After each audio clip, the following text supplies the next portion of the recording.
Bueno, vamos a comenzar con esta primera parte asincrónica del curso. Mi nombre es Mariel Pellegrini, yo soy la docente y además, soy licenciada en terapia ocupacional y quiero compartir con ustedes en esta primera parte del curso el marco teórico, ¿sí? Desde el cual vamos a luego sustentar y apoyar el razonamiento profesional nuestro en el uso de la evaluación, ¿sí? Cuando se trate de evaluaciones o de las intervenciones nuestras. Entonces, en esta primera parte asincrónica, vamos a comenzar, ¿sí? Poniendo en común esto de la evaluación en la infancia. Para pensar en la evaluación, ¿sí? Es importante también recordar, ¿sí? Parte de los postulados nuestros como terapeutas ocupacionales, los cuales incluyen inicialmente reconocer la naturaleza ocupacional de las personas. ¿Qué quiere decir esto? Esta necesidad innata hacia la acción, que los niños, las personas nacemos con ella, y en la infancia esta naturaleza ocupacional, esta necesidad innata hacia la acción, se expresa, ¿sí? Fluye, surge a partir de la necesidad de explorar, de conocer el ambiente, ¿sí? De poder actuar, de modificarlo, ¿no? Es lo que vemos desde el nacimiento, en el bebé que quiere tocar todo, que se toca su cuerpo, ¿sí? Que necesita como empezar a explorar sus posibilidades y el ambiente. Hay investigaciones donde validan, ¿no? Que estos son los primeros indicadores de esta naturaleza ocupacional que fluye y empieza a surgir. Ustedes saben que todas las personas nacemos, ¿sí? Entonces, con este primer postulado, con una naturaleza ocupacional, ¿sí? Esta naturaleza ocupacional es como un impulso, ¿sí? Innato hacia la acción, una necesidad básica, ¿sí? Que al ser un postulado, que hacer una afirmación, como todo postulado, no es una hipótesis. Un postulado es una afirmación que no se cuestiona, ¿sí? Yo siempre digo, por ejemplo, si pensamos en la psicología, uno conoce postulados como, por ejemplo, desde el psicoanálisis, el inconsciente, el preconsciente y el consciente, ¿sí? O los mecanismos de defensa. Desde esos postulados, ese marco teórico define, investiga, afirma, ¿sí? Crea hipótesis. Bueno, nosotros como profesionales de la terapia ocupacional tenemos postulados, yo lo llamo como postulados madres, ¿sí? A partir del cual nosotros empezamos a pensarnos, ¿sí? O empezamos a justificar cuestiones de intervención nuestra.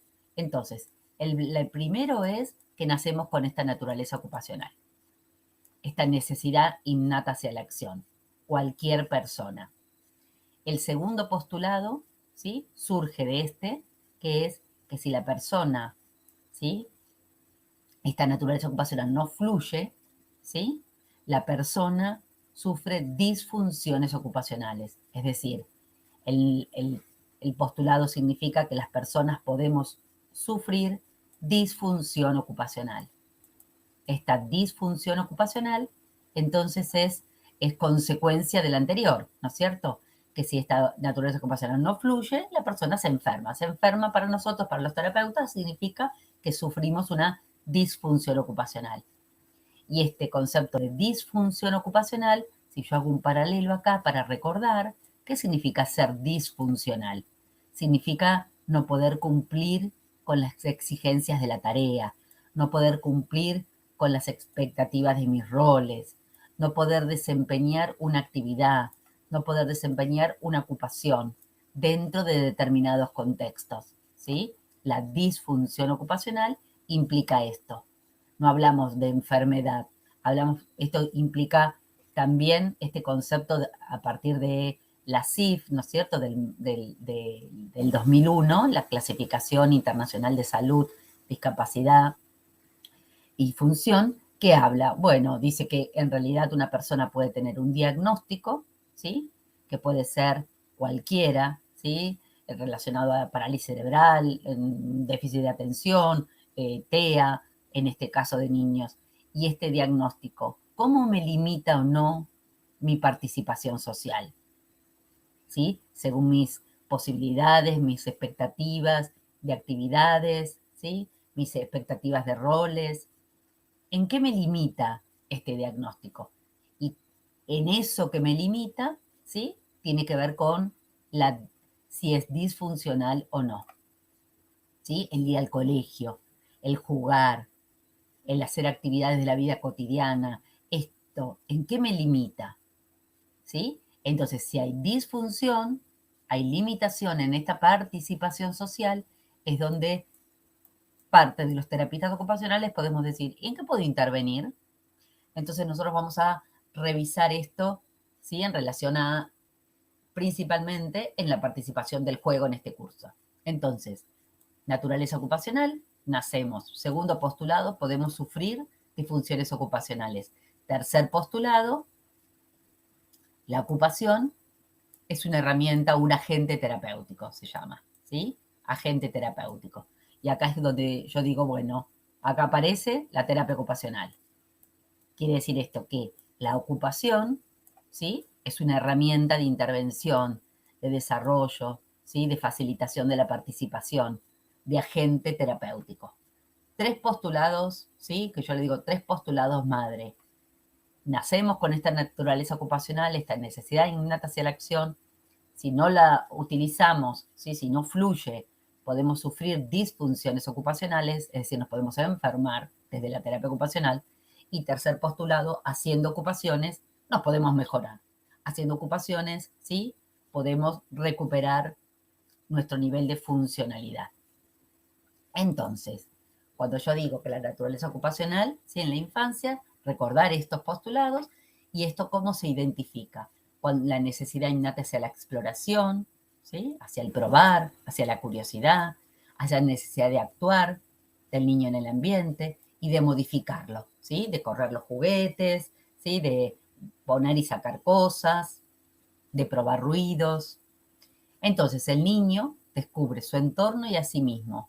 A través de esta exploración, el niño descubre lo que él puede, ¿sí? Lo que se le autoriza, el entorno, con los recursos que tiene, para qué sirven las cosas, hasta dónde llego, ¿sí? ¿Qué fuerza necesito? Empieza, dice, entonces descubre su entorno y a sí mismo descubre cómo interactuar, a desarrollar actividades y a expresar emociones. Es decir, empieza la primer base de construcción, ¿sí? De la identidad ocupacional, esa que se desarrolla desde que nacemos hasta que nos morimos, ¿sí? Es la imagen que yo tengo de mí misma, ¿sí? Haciendo de ocupaciones o actividades. Es decir, el terapista ocupacional, podríamos pensar que lo que hacemos nosotros centralmente tiene que ver con facilitar la realización personal, facilitar el desarrollo de habilidades, facilitar las destrezas, facilitar la meta de participación social. El juego se aprende. ¿Qué quiero decir con esto? Hay una necesidad innata hacia la acción. Lo que se aprende tiene que ver con lo cultural, ¿sí? En el sentido de no surge mágicamente. El formato, la forma del juego, la forma de la escritura, la forma se aprende, ¿sí?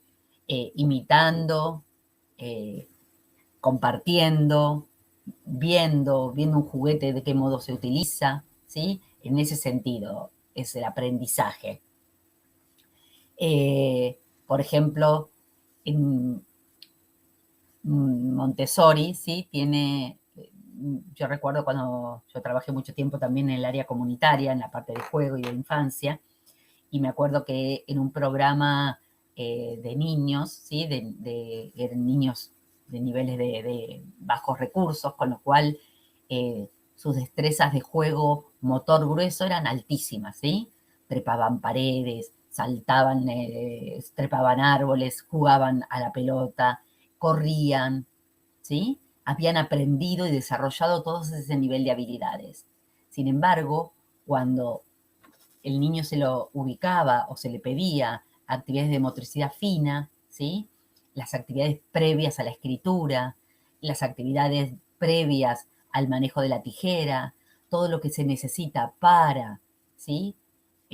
Un entorno escolar, por ejemplo, todos esos juegos previos, ¿sí? Juegos que facilitaban esa motricidad, por ejemplo, el desarrollo de esa motricidad fina, no estaba, ¿sí? Entonces Montessori decía que cuando uno hablaba, por ejemplo, con los padres o en las investigaciones que ella había hecho, decía que parecía que eh, en el imaginario de los seres humanos estaba como que mágicamente, ¿sí? Al ponerse la chaqueta del jardín de infantes o agarrar los lápices y sentarse al colegio, las destrezas iban a aprender mágicamente. Y esas destrezas, como todas destrezas, necesita de habilidades que se practiquen, se repitan, se refinen, se modulen para alcanzarlas, ¿sí? Por eso esto del que el juego se aprende, ¿sí? Entonces, debe haber factores para que esto ocurra, ¿sí? Factores que faciliten este desarrollo. Francine Ferland, que es una terapeuta ocupacional canadiense, que fue la creadora, la autora del modelo lúdico, dice, el juego es una actitud. Hay muchas definiciones de juego y todas ellas, si uno lee bibliografía, van a ver que, o han visto que en realidad todas dicen que lo difícil que es definir juego, ¿no? Entonces, entre tantas opciones, yo quiero compartir algunas ideas con ustedes. La de Francine Ferland dice que es una actitud subjetiva. Me encanta, ¿sí? Una actitud. ¿Qué significa una actitud? Una predisposición interna, donde el placer, la curiosidad, el sentido del humor y la espontaneidad se cruzan, ¿sí? Con lo cual para mí esto es pensar cuáles son los ingredientes que deberían estar presentes. El placer, el interés, la curiosidad, es decir, la exploración, el sentido del humor, es decir, la risa, y la espontaneidad, ¿sí? Que surja, la no planificación. Y se traduce, ¿sí? Se cruzan y se traducen por una conducta de elección libre, ¿sí? De fluir, de elegir desde la identidad ocupacional, desde la motivación, por lo cual ningún resultado específico es esperado. Esto es súper importante. Para nosotros como terapeutas, ¿sí? La expectativa de desempeño, de habilidad, de alcance, ¿sí? Es lo esperado. Para el niño, el juego es juego, ¿sí? Francine Ferland decía una frase súper linda, si aprende algo es por casualidad, ¿sí? Para el niño, jugar es jugar. Por eso es esto de que ningún resultado específico es esperable, digamos. Es entregarse, entonces, si podríamos decir, bueno, entonces, ¿qué es jugar? Es entregarse a una actividad para divertirse, para obtener placer, es decir, interés, ganas, disfrute. El juego tiene en sí un fin en sí mismo. El niño juega por jugar, ¿sí? Y si aprende algo, esto que decíamos recién, es por casualidad. Ya no es decir, ya que no es el motivo principal del niño o de la niña. Sin placer no hay juego. Súper importante, ¿sí? Como un postulado del juego. Sin placer no hay juego. Hay actividad, ¿sí? Hay desempeño. Pero para que haya juego, hay muchos autores que han definido y han dado unos tips, ¿sí? Para decir, está jugando. Francine Ferrara se nos decía unos, ¿sí? Parece que la diversión, la curiosidad, el placer, ¿sí? El interés, ¿sí? Tiene que estar presente. Entonces, dice, y miren ustedes la consecuencia. Sin placer no hay juego, ¿no es cierto? Y sin juego no hay aprendizaje. Porque el niño aprende, ¿sí? A través del juego. Ocupación central de la infancia. Diane Parham, ¿sí? De algunos indicadores así centrales que ya ha presentado, dice entonces, para que haya juego deberíamos pensar que tiene que haber motivación intrínseca, motivado desde la panza, desde la tripa, desde la naturaleza ocupacional, que surja internamente. Es decir, que tenga interés en hacer algo, que quiera hacer algo, ¿sí? La motivación, la volición. Segundo, tiene que haber disfrute, ¿sí? Tiene que haber placer, tiene que estar disfrutando lo que se está haciendo. Y tercero, muy importante, ¿sí? Control interno. Ustedes saben que hay un locus de control interno y un locus de control externo. ¿Qué significa esto? Cuando yo siento que lo que hago tiene que ver con mi interior, con mis posibilidades, con mi elección, con que yo siento que lo puedo hacer. Control externo, locus de control externo, significa que la persona siente que está dominada por situaciones del ambiente. Esto es cuando también se puede dar en adultos, por supuesto, porque esto nos acompaña siempre. El locus de control interno tiene que ver con la causalidad personal, con la certeza interna, con el empoderamiento. Pero si yo siento que todo lo que tengo que hacer me supera, no sé ni por dónde empezar, algo de lo que quiero hacer nunca lo llego a hacer, nunca lo alcanzo, se empieza a construir en mí el locus de control interno. El locus de control interno, por ejemplo, en adultos, yo siempre lo pienso como una estrategia puntual en las preguntas, ¿no? O cuando las personas dicen, bueno, ¿cómo te va a ir? ¿Qué podemos hacer, ¿no? Como para ver, planificar algo de proceso terapéutico, para llamarlo de algún modo. Y la persona, todos los indicadores son externos, ¿sí? Es decir, si gano la lotería, si viene mi madre a visitarme, si consigo que el médico me dé más medicación o que me baje la medicación, si mi hermana, si la enfermera, si todos los indicadores, ¿sí? Todas las respuestas son externas, ¿sí? Hablamos que esa persona siente control interno. No tiene ningún empoderamiento de posibilidad de cambio en sí mismo, ¿sí? De ser el dueño del control. Esto en el juego es súper importante.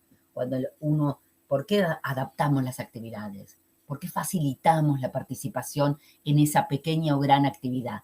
Porque lo que queremos empoderar es el control interno. Por eso la observación del terapeuta ocupacional es clave en esto.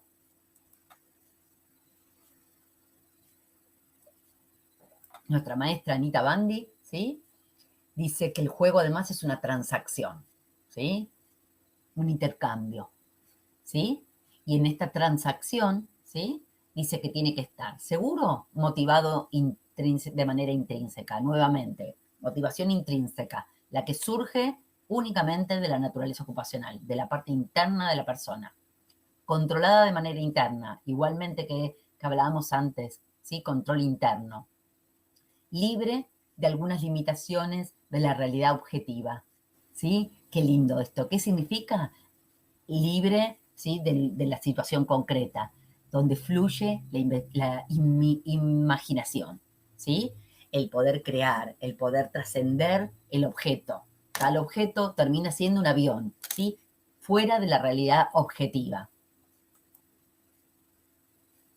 Entonces, si nos ponemos a pensar, esto es un cuadro de una evaluación, ¿sí? Que se llama Playfulness o juguetonería, ¿sí?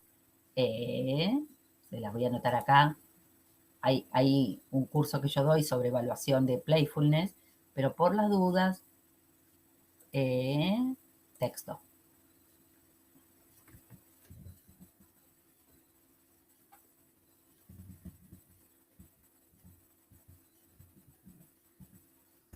¿Sí? La evaluación de juguetonería o Playfulness, ¿sí?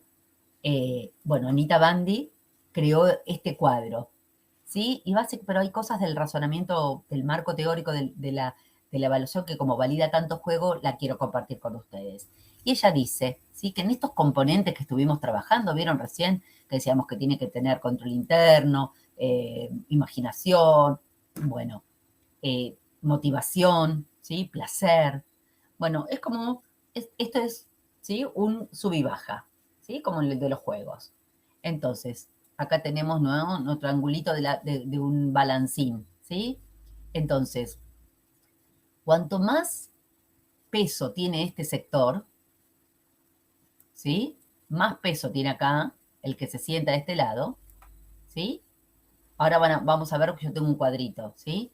Quiere decir que la flechita se sube hacia el área de juego. Sin embargo, ¿sí?, si nosotros después pensamos que en realidad, es decir, control interno, locus de control interno, sube la flechita hacia el juego, ¿sí? Sube un poquito. Motivación intrínseca, sube otro poquito. Libre de la realidad, sube otro poquito. Si esto es lo opuesto, ¿sí? Vamos a ver en el cuadro que no va hacia el juego, no es juego. Entonces, aquí lo tenemos. Cuanto más sube este pesito interno, ¿sí?, intrínseco y libre, ella dice es juego u ocio en el adulto, ¿sí?, en el joven, en la persona mayor. Cuando hay control de la realidad y percepción del control interno completamente, libre de la realidad. Estoy jugando a algo y me olvido de todo y me divierto y me peleo y me pongo apasionada, ¿no? Lo que pasa en determinados juegos. Control intrínseco, ¿sí? La motivación también es interna, fluye desde el interior. Después vamos a ver un poquito más de motivación. Y libre, ¿sí? Abstraerme de la realidad, ¿sí? Poder estar fluyendo de la actividad. Siempre hay que tener en cuenta que todo esto está dentro de un encuadre. Con lo cual, si nosotros, ¿sí?, la persona, por lo que fuere, que siente, empieza a poner el peso al revés, ¿sí?, control del ambiente. Por eso es tan importante que vamos a ver qué características tiene que tener el ambiente, ¿sí?, para que el juego realmente fluya. Porque si esto es, no puedo irme de la realidad por la realidad en la cual vivo, ¿sí?, o por la situación que me cuesta abstraerme, ¿sí?, la cuestión de la imaginación, ¿sí?, o siento que todo es externamente controlado, ¿sí? Siento que lo que me dan no lo puedo hacer, siempre se me pide algo que me siento como en un bote, ¿sí? Como en un barco sin remo, que no sé, que voy a la deriva de lo que me piden y de lo que los demás hacen, ¿sí? Uno los ve corriendo, ¿sí?, a través de determinadas situaciones sin saber muy bien, o esas personas, esos niños que dicen, no sé, y lo que siempre elige lo que elige el amiguito y mira a otro, ¿sí? Tiene que ver con esto del control externo, ¿sí? Siente que está como controlado en este punto.